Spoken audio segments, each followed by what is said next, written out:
இந்த சாதிதான் சிறுபான்மையினர் இருக்கு, இந்த ஜாதிக்கு தான் மக்கள் தொகை குறைய இருக்குன்னு கணக்கு கொடுக்கறதுக்கு நீங்க யாருன்னு நாங்க கேட்கிறோம். இளைஞரணி மாநாடு நடத்துறாங்க, ஒரு கூட்டம் கிடையாது.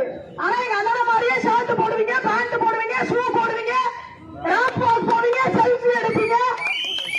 என்ன எடுத்தாலும் தலைவர் விஜய் ஆகிவிட முடியாது. அங்க அவங்க இளைஞரணி மாநாடு நடத்திட்டு இருக்காங்க. கீழே இருக்கிற நிர்வாகிகள் எல்லாருக்கும் பக்கத்துல டாஸ்மார்க்ல நின்றுட்டு இருக்கான். அன்னைக்கு நீங்க இளைஞரணி மாநாடு நடத்தும் போது எல்லா சேர்லையும் வாட்டர் பாட்டில் சைடிஸ் வைக்க மறக்கலாம்.